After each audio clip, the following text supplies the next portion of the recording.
Hello दोस्तों, आप सभी का स्वागत है आपके अपने चैनल स्ट्रगल पॉइंट में। तो दोस्तों, आज हम अध्याय 6 पृथ्वी और ग्लोब के अभ्यास के प्रश्नों के उत्तर बताएंगे। ठीक है, तो चलिए इस अध्याय के पहले प्रश्न को देखते हैं। तो पहला प्रश्न है सही विकल्प को चुने। ठीक है, यानी यहाँ पे जो प्रश्न दिया गया है इसमें 4 ऑप्शन दिया गया है, इसमें से जो सही है उसको चुनना है। ठीक है, तो देखिए इस पहले प्रश्न का पहला प्रश्न है, एक देशांतर से दूसरे देशांतर की दूरी तय करने में सूर्य को कितना समय लगता है? 4 मिनट, 5 मिनट, 40 मिनट, 4 सेकेंड।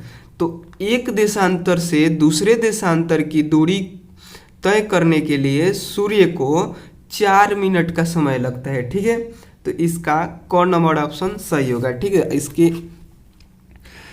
इसके उत्तर में आप लोग क को लिखिएगा कि आप लोग इस प्रश्न को लिखिएगा, फिर इस प्रश्न को लिखिएगा, फिर चारों ऑप्शन को लिखिएगा और उसके नीचे उत्तर लिखकर क नंबर और 4 लिखिएगा। ठीक है, हम यहाँ पे केवल आंसर लिखेंगे। एक का उत्तर होगा क नंबर। क नंबर में क्या है? 4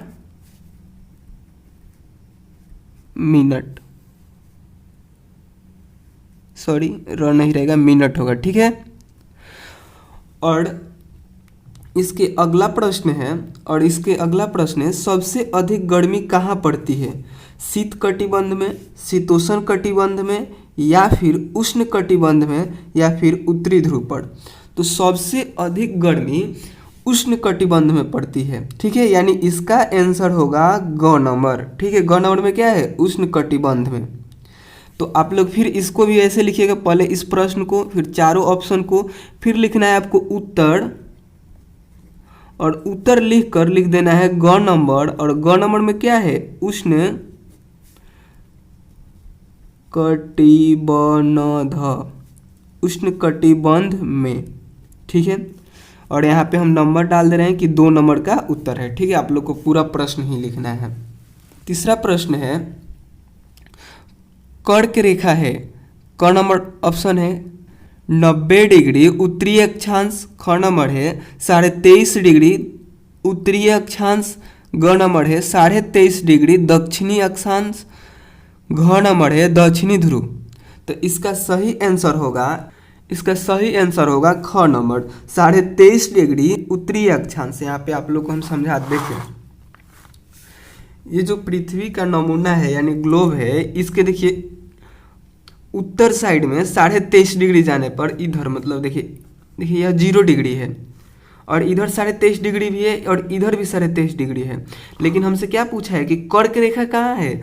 तो इस साइड में है। यहाँ पे देखिए ये जो रेखा है इसको कर्क रेखा बोलते हैं, जो उत्तर के साइड, यहाँ पे उत्तर है, देखिए इधर की सभी दिशाएं उत्तर में आएगी, इधर की सभी दिशाएं दक्षिण में आएगी। तो इस साइड में है ये जो कर्क रेखा है, इधर है, और कितना डिग्री पे है? तो 23.5 डिग्री उत्तर में है। तो इसका सही आंसर क्या होगा? ख नंबर 23.5 डिग्री उत्तरी अक्षांश में क्या है? कर्क रेखा। ठीक है, तो आप लोग इसी को टिक लगाइएगा, यानी ख नंबर को। ठीक है, देखिए हम ज़्यादा समझाएंगे नहीं तो वीडियो लंबा हो जाएगा, फिर आप लोग वीडियो को पूरा देखते नहीं है। ठीक है, तो इसके आंसर में आप लोग ख नंबर लिखिएगा। ठीक है, यानी 3 के उत्तर में होगा ख नंबर, और ख नंबर में है 23.1/2 डिग्री, यानी 23.5 डिग्री उत्तरी अक्षांश। ठीक है, आप लोग इसको 23.1/2 डिग्री भी कह सकते हैं, या फिर 23.5 डिग्री भी कह सकते हैं। ठीक है, देखिए इसके अगला प्रश्न है अंतर्राष्ट्रीय तिथि रेखा से पूर्व जाने पर क्या होता है? दिन रात में परिवर्तन होता है, या फिर एक तिथि घटा दी जाती है, या फिर एक तिथि बढ़ा दी जाती है, या फिर तिथि में कोई परिवर्तन नहीं करते हैं? तो इसका सही आंसर होगा, इस चौथे नंबर का सही आंसर होगा ख नंबर। ठीक है, एक तिथि घटा दी जाती है। ठीक है, तो इसके उत्तर में आप लोग लिखिएगा ख नंबर। ठीक है, ख नंबर में क्या है? तो ख नंबर में है एक तिथि घटा दी जाती है। ठीक है, उसके आगे देखिए, उसके आगे है दूसरा नंबर प्रश्न। ठीक है, दूसरा नंबर प्रश्न में है खाली जगहों को भरिए। ठीक है, तो इसमें क्या है कि जो ये खाली स्थान है इसको भरना है। ठीक है, तो चलिए देखिए, इसका पहला प्रश्न है कि 23.5 डिग्री दक्षिणी अक्षांश को डैश रेखा कहते हैं। यहाँ पे था उत्तरी ध्रुव, यहाँ पे था उत्तरी अक्षांश। कर्क रेखा, ये कर्क रेखा कहाँ होता है? तो 23.5 डिग्री उत्तरी अक्षांश में। लेकिन यहाँ पे फिर पूछा है कि 23.5 डिग्री दक्षिणी अक्षांश में जो रेखा होता है उसका क्या नाम है? तो देखिए, यानी यहाँ पे देखिए, इधर भी है 23.5 डिग्री, लेकिन क्या है, दक्षिण साइड में है। देखिए, इधर का सब उत्तर साइड और इधर का सब दक्षिण साइड। तो दक्षिण साइड में जो यह रेखा है 23.5 डिग्री पर, 23.5 डिग्री पर, इसका क्या नाम है? तो मकर। यहाँ पे लिखा है मकर वृत्त, यानी मकर रेखा है। यह क्या है? मकर रेखा है। और इधर जो था वो कर्क रेखा था। यह भी 23.5 डिग्री पर था, लेकिन यह उत्तर दिशा में था। और यह भी 23.5 डिग्री पर, लेकिन यह दक्षिण दिशा में है। और प्रश्न में हमसे पूछा है कि 23.5 डिग्री दक्षिणी अक्षांश को डैश रेखा कहते हैं। तो कौन सा रेखा कहते हैं? मकर रेखा। ठीक है, तो दूसरे के आप लोग पहले के उत्तर में लिखिएगा, दूसरा के पहला के उत्तर में लिखिएगा, क्या लिखिएगा? मकर। ठीक है, यहाँ पे हम लिख दे रहे हैं, दूसरा का पहला के उत्तर में आप लोग को लिखना है मकर। ठीक है, केवल आप लोग को मकर लिखना है, इस पर इसमें रेखा लिखा हुआ है। ठीक है, तो हो जाएगा 23.5 डिग्री दक्षिणी अक्षांश को मकर रेखा कहते हैं। ठीक है, किस इसमें क्या भरना है? केवल मकर। ठीक है, उसके आगे देखिए, 180 डिग्री देशांतर रेखा डैश तिथि रेखा कहलाता है। तो 180 डिग्री जो देशांतर रेखा होता है उसको अंतर्राष्ट्रीय तिथि रेखा भी कहते हैं। ठीक है, तो इसके यानी दूसरे के उत्तर में आप लोग लिखिएगा, दूसरे के उत्तर में आप लोग लिखिएगा अंतर्राष्ट्रीय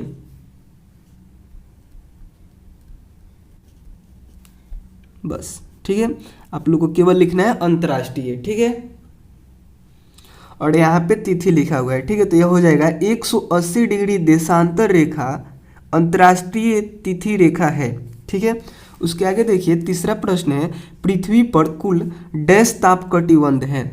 तो पृथ्वी पर कुल 3 ताप कटिबंध है। ठीक है, तो इसके उत्तर में आप लोग लिखिएगा, यानी इसके खाली स्थान में आप लोग भरिएगा 3। ठीक है, उसके आगे देखिए, पृथ्वी पर कुल डैश देशांतर रेखाएं खींची जा सकती है। तो पृथ्वी पर कुल 360 देशांतर रेखाएं खींची जा सकती है। तो देशांतर रेखा क्या होता है? देखिए, ये जो रेखा खींचा गया है तो इसको कहते हैं अक्षांश रेखा, लेकिन जो ये लंबवत खींचा जाता है, यानी उत्तरी ध्रुव से दक्षिणी ध्रुव की तरफ खींचा जाता है, इसको देशांतर रेखा कहते हैं। और इसकी संख्या, पृथ्वी पर इसकी संख्या 360 हो सकती है। ठीक है, यानी पृथ्वी पर कुल 360 देशांतर रेखाएं खींची जा सकती है। ठीक है, देशांतर रेखा क्या होती है? तो उत्तरी ध्रुव से दक्षिणी ध्रुव की तरफ जो खींचा जाता है, इधर से इधर, यहाँ पे खींचा हुआ है। देखिए, ये जो यहाँ से यहाँ तक रेखा ये सब खींची गई है, देखिए हरा कलर के दिख रहा होगा, ये सब क्या है? देशांतर रेखा है। ठीक है, तो इसकी संख्या कितनी होती है? 360। और जो ऐसे रेड कलर से खींचा गया है, लाल कलर से, यह होती है अक्षांश रेखा। ठीक है, शायद आप लोग समझ रहे होंगे। ठीक है, तो इसके खाली स्थान में आप लोग को भरना है 360। ठीक है, क्योंकि पृथ्वी पर कुल 360 देशांतर रेखाएं खींची जा सकती है। ठीक है, तो चौथा के उत्तर में आप लोग लिखिएगा 360। ठीक है, 360 देशांतर रेखाएं खींची जा सकती है। उसके आगे देखिए, पांचवा है, डैश रेखाओं की मदद से समय का ज्ञान होता है। ठीक है, कौन से रेखाओं की मदद से समय का ज्ञान होता है? तो देशांतर रेखा से। ठीक है, तो पांचवे के उत्तर में भी आप लोग लिखिएगा, पांचवे के उत्तर में आप लोग लिखिएगा देशांतर बस, ठीक है, केवल देशांतर लिखना है। देशांतर रेखाओं की मदद से समय का ज्ञान होता है, ठीक है। तो इस प्रकार से आप लोग को दूसरे प्रश्न को बनाना है, ठीक है। तो उसके आगे देखिए, तीसरा प्रश्न है, और जो प्रश्न समझ में नहीं आए आप लोग कमेंट करके पूछ सकते हैं, ठीक है। ये देखिए तीसरा प्रश्न है, कम शब्दों में उत्तर दें। इन सभी प्रश्नों का उत्तर कम शब्दों में देना है, ठीक है। तो देखिए इसका पहला प्रश्न है क नंबर कि पृथ्वी के दिए गए नमूने का क्या नाम है। जो पृथ्वी का नमूना दिया गया है उसका क्या नाम है। तो इसके उत्तर में आप लोग लिखिएगा कि पृथ्वी के दिए गए नमूने का नाम ग्लोब है। क्या है? ग्लोब है, ठीक है। तो इतना इसके उत्तर में लिखना है, ठीक है। कम शब्द में लिखना है तो इतना ही लिखना है, ठीक है। तो देखिए अगला प्रश्न है ख नंबर, पृथ्वी का नमूना किस आकृति का होता है। तो पृथ्वी का नमूना किस आकृति का होता है? गोल आकृति का होता है, ठीक है। तो इसके भी उत्तर में आप लोग को इतना ही लिखना है, ठीक है। ग नंबर है इस नमूने की आकृति वाले किन्हीं अन्य दो वस्तुओं के नाम लिखिए। तो इस नमूने की आकृति वाला किन्हीं दो वस्तुओं के नाम लिखना है। तो आप लोग को इसके उत्तर में ऐसे लिखना है कि इस नमूने की आकृति वाले दो वस्तुएं निम्न हैं। कौन कौन से हैं? तो पहला है संतरा और दूसरा है खरबूजा, ठीक है। आप लोग को इसके उत्तर में ऐसे ही लिखना है, ठीक है। उसके आगे देखिए, उसका अगला प्रश्न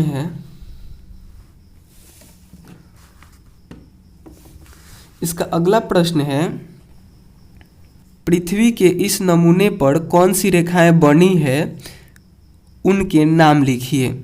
तो इसके उत्तर में आप लोग को लिखना है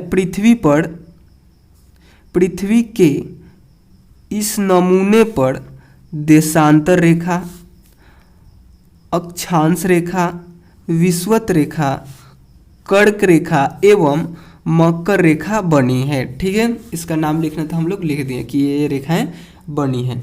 ये रेखाएं कौन कौन है? देशांतर रेखा, अक्षांश रेखा, विषुवत रेखा, कर्क रेखा एवं मकर रेखा, ठीक है। ये सब रेखा इस नमूने पर बनी हुई है, यानी ग्लोब पर बनी हुई है, ठीक है। उसके आगे देखिए, इस नमूने के अलावा आप और किन माध्यमों से पृथ्वी पर स्थित किसी स्थान का पता लगा सकते हैं, ठीक है। तो इसके उत्तर में आप लोग लिखिएगा, इस नमूने के अलावा हम कंपास और नक्शे के माध्यम से पृथ्वी पर स्थित किसी स्थान का पता लगा सकते हैं, ठीक है। आप लोग को इसके उत्तर में इतना ही लिखना है, ठीक है। जैसे जैसे लिखा हुआ है आप लोग को वैसे ही लिखना है, ठीक है। सेम जैसे लिखा हुआ है वैसे, बस आप लोग को जो यह नीचे हम लाइन दे रहे हैं ये आप लोग को नहीं लिखना है, ठीक है। ये हम समझाने के लिए यहाँ पे लाइन खींच रहे हैं, ठीक है। तो आप लोग को केवल ये ब्लू पेन से जो लिखा गया है उसको सेम कॉपी करना है, ठीक है। तो चलिए इसके अगले प्रश्न को देखते हैं, यानी चौथे प्रश्न को देखते हैं। तो चौथा प्रश्न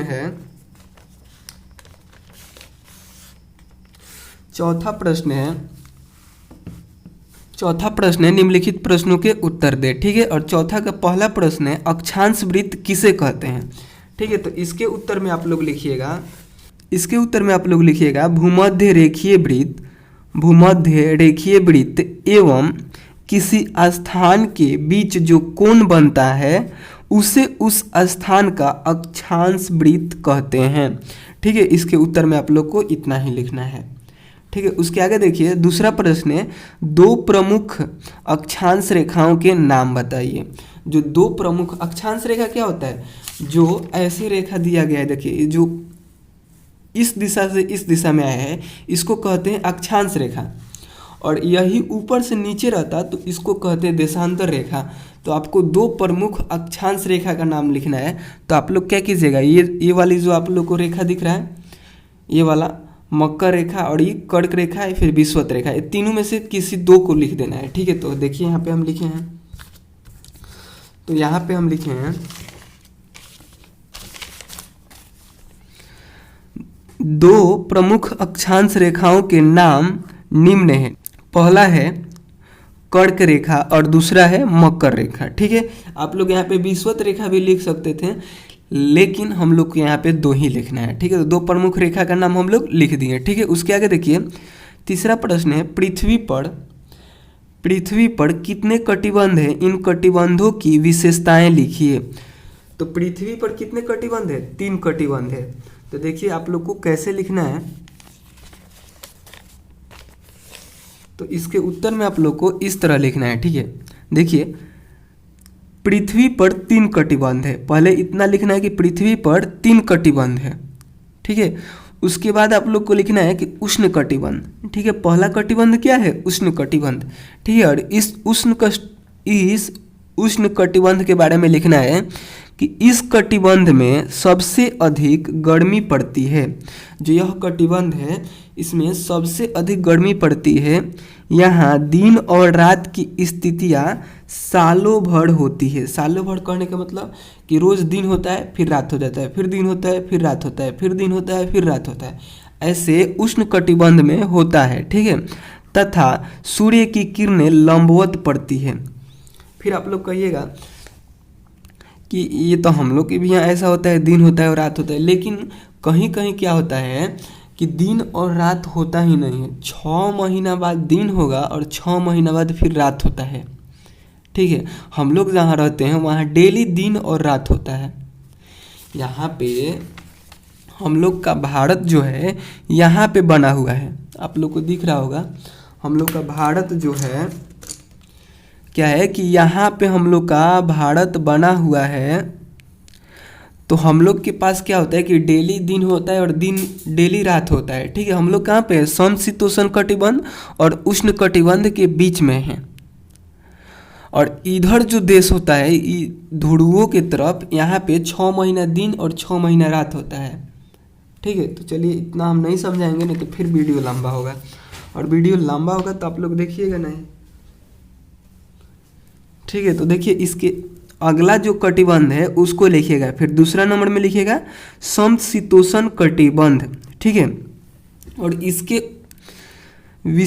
इसके विशेषता में आप लोग लिखिएगा, यहाँ पे कह भी रहा था कि विशेषताएं लिखिए, तो इसके विशेषता में लिखिएगा कि यहाँ जाड़े में सर्दी, ठीक है, ठंडा का दिन रहेगा तो सर्दी पड़ती है, तथा गर्मी में तापमान अधिक रहता है, यानी गर्मी में अधिक गर्मी पड़ती है। ठीक है, दिन और रात की स्थितियाँ होती है। दिन और रात की स्थिति मतलब दिन और रात होता है वहाँ पे भी, परंतु सूर्य की किरणें जो है कभी लंबवत नहीं पड़ती है। ठीक है, तो आप लोग को इन दोनों को ऐसे ही लिखना है। ठीक है, और तीसरा कटिबंध को हम भी फिर बताते हैं कि तीसरा कटिबंध में आप लोग को कैसे लिखना है। ठीक है,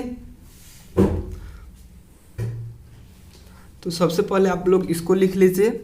ठीक है, उसके आगे देखिए तीसरा कटिबंध है शीत कटिबंध। ठीक है, क्या है? शीत कटिबंध। तो इसकी विशेषता में देखिए क्या है, यहाँ सालों भर ठंडी पड़ती है, यहाँ पे सालों भर ठंडी पड़ती है। ठीक है, जो शीत कटिबंध है वहाँ पे गर्मी का दिन नहीं होता है। हम लोग के यहाँ गर्मी का दिन होता है ना, मई जून जुलाई में, वहाँ पे नहीं, सालों भर ठंडी पड़ती है, तथा 6 महीने का दिन होता है एवं 6 महीने की रात होती है। ठीक है, हम लोग जहाँ रहते हैं वहाँ तो डेली दिन और रात होता है, लेकिन शीत कटिबंध जो होता है, जो ध्रुवों के तरफ होता है, वहाँ पे 6 महीने का दिन और 6 महीना का रात होता है। ठीक है, तो चलिए अब हम लोग चौथे प्रश्न को देखते हैं। तो चौथा प्रश्न है देशांतर रेखा किसे कहते हैं। ठीक है, और हाँ, इन सभी प्रश्नों में कोई भी समझ में नहीं आए तो आप लोग कमेंट करके पूछ सकते हैं। ठीक है, तो देखिए चौथा प्रश्न था कि देशांतर रेखा किसे कहते हैं। तो इसके उत्तर में लिखिएगा उत्तरी ध्रुव को दक्षिणी ध्रुव से जोड़ने वाली रेखा को देशांतर रेखा कहते हैं। ठीक है, इसके उत्तर में आप लोग को इतना ही लिखना है। ठीक है, छोटा सा प्रश्न था। उसके आगे देखिए प्रधान मध्याह्न रेखा क्यों महत्वपूर्ण है। तो इसके उत्तर में लिखिएगा दुनिया का मापक यहाँ पे समय होगा। ठीक है, दुनिया का मापक समय, यहाँ पे समय आप लोग लिखिएगा, समय छूट गया है। दुनिया का मापक समय प्रधान मध्याह्न रेखा से ही दुनिया का मापक समय प्रधान मध्याह्न रेखा से निर्धारित किया जाता है, इसलिए प्रधान मध्याह्न रेखा महत्वपूर्ण है। ठीक है, देखिए यहाँ पे समय छूट गया था, आप लोग इसको ऐड कर लीजिएगा। यहाँ पे दुनिया का मापक समय प्रधान मध्याह्न रेखा से निर्धारित किया जाता है, इसलिए प्रधान मध्याह्न रेखा महत्वपूर्ण है। ठीक है, देखिए यहाँ पे मध्याह्न जो लिखा है वो ऐसे लिखा है, कैसे लिखा है, यहाँ पे लिख दे रहे हैं म ध या ह, इसी में न दे दिया गया है। ठीक है, आप लोग यहाँ पे बाहर निकाल कर भी लिख सकते हैं, ऐसे भी लिख सकते हैं यानी। ठीक है, तो आप लोग कंफ्यूज मत होइएगा कि यहाँ पे क्या लिखा हुआ है, आपने क्या लिख दिया है, दोनों का मतलब एक ही होगा। ठीक है, तो चलिए इसके छठे प्रश्न को देखते हैं। तो छठा प्रश्न है अक्षांश रेखाओं तथा देशांतर रेखाओं की कुल संख्या कितनी है। तो इसके उत्तर में आप लोग लिखिएगा अक्षांश रेखाओं की कुल संख्या 181 है तथा देशांतर रेखाओं की कुल संख्या 360 है। ठीक है, उसके आगे देखिए पांचवा प्रश्न है ग्लोब पर कुछ पड़ी एवं खड़ी रेखाएं बनी हुई होती है, इन्हें गौर से देखकर निम्न प्रश्नों के उत्तर दीजिए। देखिए प्रश्न करा है कि ग्लोब पर कुछ पड़ी एवं खड़ी रेखाएं बनी होती है, इनको देखकर इन सभी प्रश्नों के उत्तर देना है। ठीक है, तो इसके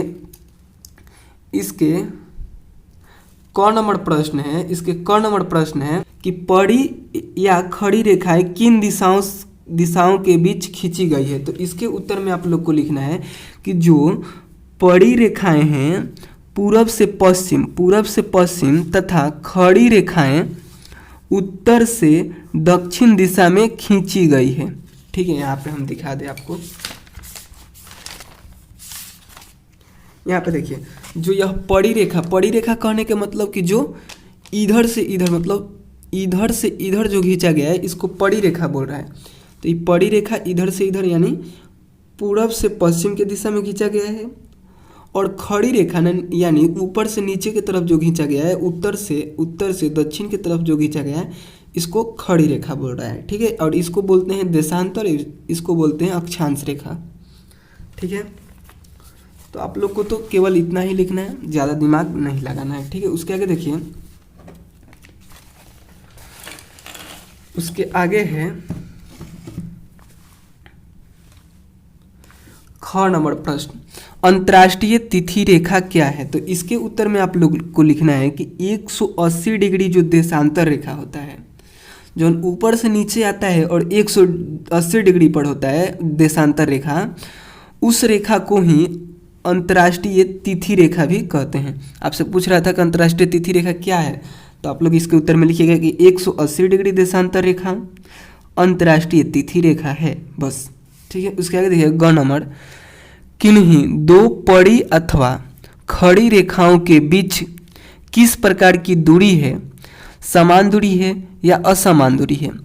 तो देखिए इसके उत्तर में लिखिएगा किन्हीं दो पड़ी रेखाओं के बीच की दूरी समान होती है। फिर से समझिए, किन्हीं दो पड़ी रेखाओं के बीच की दूरी समान होती है। जो पड़ी होती है, पड़ी मतलब जैसे कि ऐसे ये पृथ्वी है या फिर ग्लोब है, जिस पर ये वाली जो रेखा होती है इसके बीच की दूरी समान होती है, लेकिन ये वाली जो रेखा होती है ऊपर से नीचे की तरफ आती है,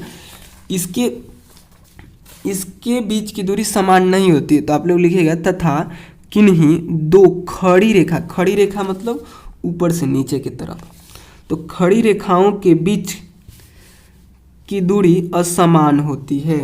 ठीक है, तो इसके उत्तर में भी आप लोग को ऐसे ही लिखना है। ठीक है, और ये केवल ब्लू पेन वाला लिखना है, नीचे लाइन दे रहे हैं, इसको नहीं लिखना है, ठीक है। उसके आगे देखिए ग नंबर प्रश्न को पड़ी या खड़ी रेखाओं को क्या कहते हैं। तो इसके उत्तर में लिखना है कि पड़ी रेखाओं को अक्षांश रेखा कहते हैं तथा खड़ी रेखा को देशांतर रेखा कहते हैं, ठीक है। इसके उत्तर में क्या लिखना है कि पड़ी रेखा को अक्षांश रेखा कहते हैं तथा खड़ी रेखा को देशांतर रेखा कहते हैं, ठीक है। जो कि हम पहले भी आप लोग को बताएं कि जो पड़ी यानी जो पूरब से पश्चिम की दिशा में जाती है इसको अक्षांश रेखा कहते हैं, और जो ऊपर से नीचे यानी उत्तर से दक्षिण की दिशा में जाती है उसे देशांतर रेखा कहते हैं, ठीक है। उसके आगे देखिए पड़ी एवं खड़ी रेखाओं में से कौन सी आपस में मिलती है। पड़ी एवं खड़ी रेखाओं में से कौन सी आपस में मिलती है। तो देखिए जो ये पड़ी और खड़ी रेखा है ये जो ऊपर से नीचे आती है, यहाँ पे हम दिखाना चाहेंगे आपको।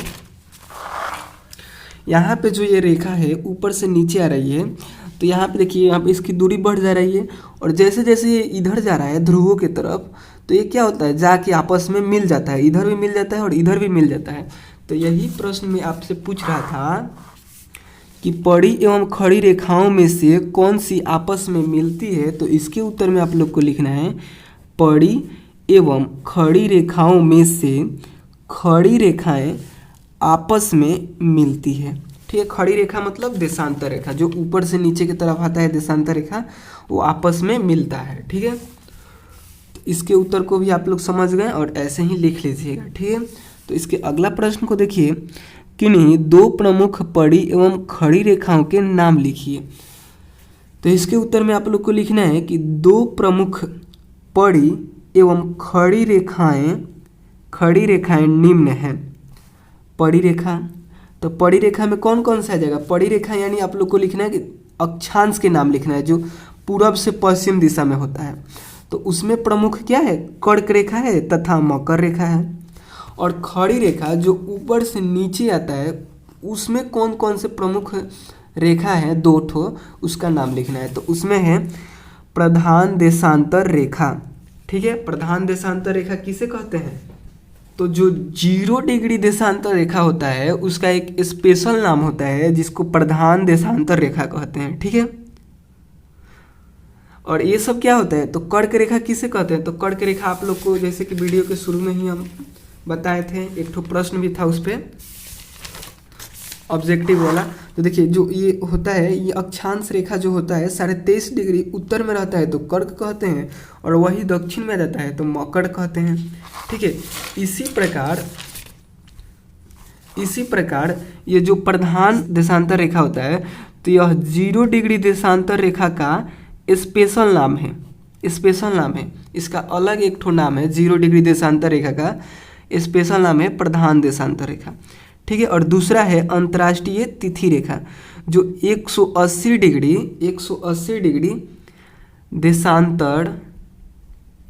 देशांतर रेखा का स्पेशल नाम है, ठीक है। मतलब 180 डिग्री देशांतर रेखा को ही अंतर्राष्ट्रीय तिथि रेखा कहते हैं, ठीक है। आप लोग शायद समझ रहे होंगे। देखिए आप लोग को ज़्यादा दिमाग नहीं लगाना है, सबसे पहले 6 नंबर के उत्तर में लिखना है, 6 नंबर प्रश्न लिखना है, उसके बाद लिखना है उत्तर में लिखना है कि दो प्रमुख पड़ी एवं खड़ी रेखाएं निम्न हैं। पड़ी रेखा में कर्क रेखा तथा मकर रेखा, खड़ी रेखा में प्रधान देशांतर रेखा तथा अंतर्राष्ट्रीय तिथि रेखा, ठीक है। जितना भी ब्लू पेन से लिखा है वही आपको लिखना है, लाइन भी नहीं देना है, और ई भी लिखे इसको भी आप लोग को नहीं लिखना है, ई भी लिखे इसको भी आप लोग को नहीं लिखना है। ये सब समझाने के लिए आपको लिखे हैं, ठीक है। तो ब्लैक पेन से जितना लिखे हैं आप लोग को नहीं लिखना है, और यहाँ पे समय छूटा था इसको ब्लैक पेन से लिखे तो इसको लिखना है, ना कि इसको भी छोड़ देना है, ठीक है। और इसको भी छोड़ देना है, इसको भी नहीं लिखना है, यहाँ पे जो लिखे इसको भी नहीं लिखना है, केवल इसको लिखना है, ठीक है।